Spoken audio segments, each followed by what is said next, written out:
Chapter 6. The Israelites did evil in the eyes of the Lord, and for 7 years he gave them into the hands of the Midianites. Because the power of Midian was so oppressive, the Israelites prepared shelters for themselves in mountain clefts, caves, and strongholds. Whenever the Israelites planted their crops, the Midianites, Amalekites, and other eastern peoples invaded the country. They camped on the land and ruined the crops all the way to Gaza, and did not spare a living thing for Israel, neither sheep nor cattle nor donkeys. They came up with their livestock in their tents like swarms of locusts. It was impossible to count them or their camels. They invaded the land to ravage it. Midian so impoverished the Israelites that they cried out to the Lord for help. When the Israelites cried out to the Lord because of Midian, he sent them a prophet who said, "This is what the Lord, the God of Israel, says: I brought you up out of Egypt, out of the land of slavery. I rescued you from the hand of the Egyptians, and I delivered you from the hand of all your oppressors. I drove them out before you and gave you their land. I said to you, I am the Lord your God. Do not worship the gods of the Amorites in whose land you live." But you have not listened to me. The angel of the Lord came and sat down under the oak in Ophrah that belonged to Joash the Abiezrite, where his son Gideon was threshing wheat in a winepress to keep it from the Midianites. When the angel of the Lord appeared to Gideon, he said, "The Lord is with you, mighty warrior."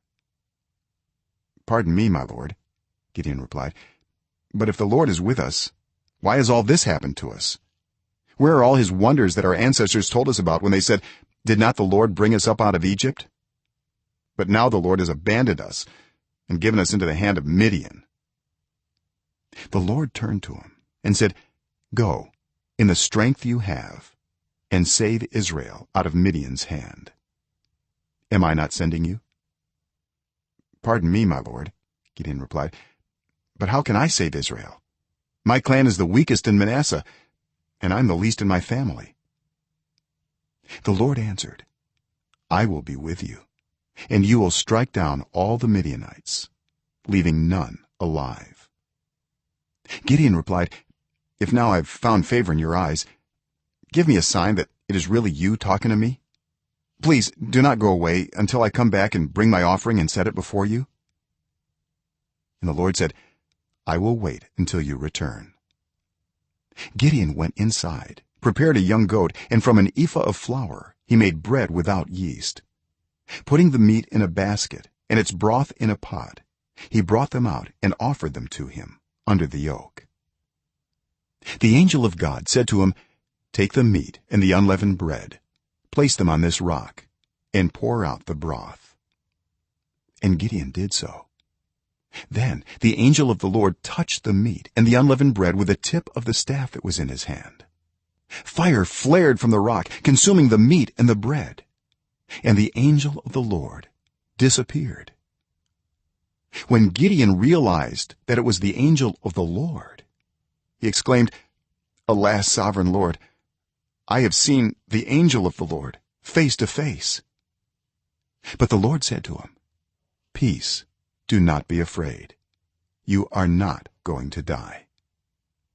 So Gideon built an altar to the Lord there and called it, "The Lord is Peace." To this day it stands in Ophrah of the Abiezrites.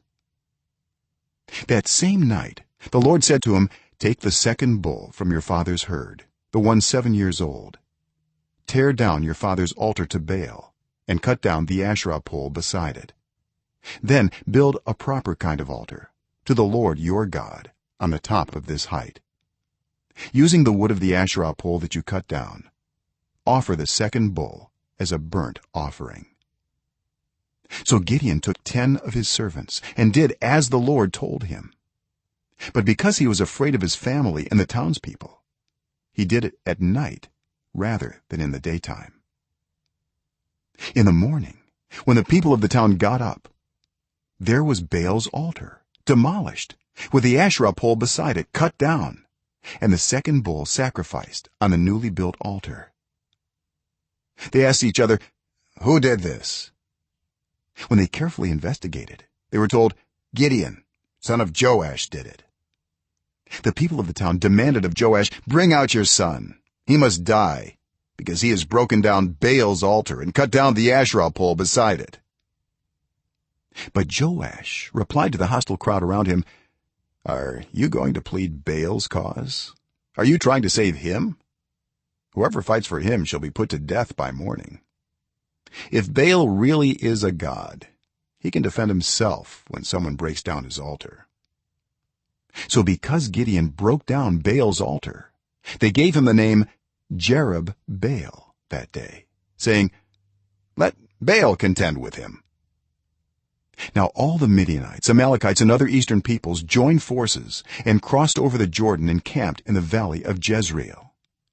Then the Spirit of the Lord came on Gideon, and he blew a trumpet, summoning the Abiezrites to follow him. He sent messengers throughout Manasseh, calling them to arms, and also into Asher, Zebulun, and Naphtali, so that they too went up to meet them. Gideon said to God, "If you will save Israel by my hand, as you have promised, look, I will place a wool fleece on the threshing floor. If there is dew only on the fleece and all the ground is dry, then I will know that you will save Israel by my hand, as you said." And that is what happened. Gideon rose early the next day. He squeezed the fleece and wrung out the dew, a bowl full of water. Then Gideon said to God, "Do not be angry with me. Let me make just one more request. Allow me one more test with the fleece, but this time make the fleece dry and let the ground be covered with dew." That night God did so. Only the fleece was dry. All the ground was covered with dew.